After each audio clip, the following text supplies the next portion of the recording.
Hello Generals! Nandito na ang mga kaganapan kahapon sa Day 3 ng Tuna Festival sa Jensan. Yesterday's ganap nga isugbahan sa dalan sa Jensan located at Pioneer Avenue, General Santos. Kahit nga umuulan ay dagsa pa rin ang mga Generals dahil libre ang kainan dito guys. Kailangan mo lang maging walang hiya ka. Kapag makapal lang ang mukha mo guys, hindi ka magugutom dito. Lahat ng pagkain dito sa Pioneer Avenue guys ay libre. So dito nga kami kumain kasama yung anak namin para libre yung hapunan namin tonight. Ang sarap talaga kumain guys kapag libre. Hindi ko nga alam guys kung magpapasalamat ba ako sa ulan dahil kung hindi umulan guys paniguradong punong-puno ng tao ang Pioneer Avenue. Thank you nga pala George Anas Foundation para sa libreng tubig.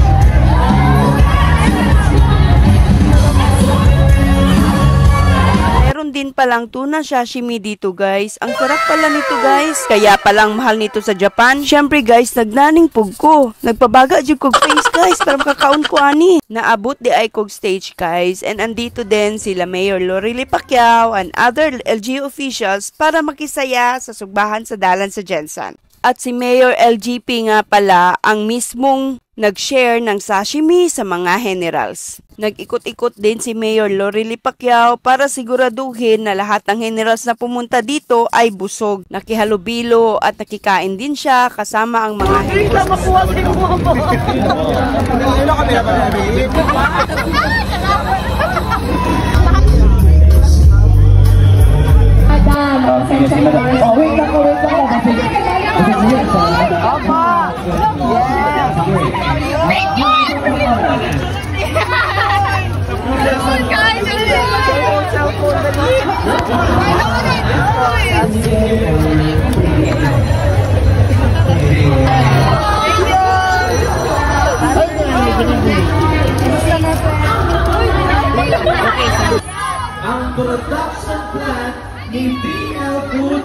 Kahit nga umuulan ay hindi ito naging hadlang para siguraduhin ni Mayor Lorely Pacquiao na lahat ay nasa ayos. At andito din pala yung mga magulang ni Mayor Lorely Pacquiao para suportahan ang mga General sa pagdiriwang ng Tuna Festival.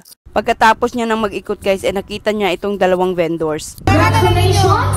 And of course, salamat sa BL Food. Wow, sana all! Nakisaya din pala ang Divine Tuna Corporation sa sugbahan sa dalan. At puro pa nga talaga yung sugba nila guys. Tuna Festival! Sugbahan sa dalan! From Divine Tuna Corporation!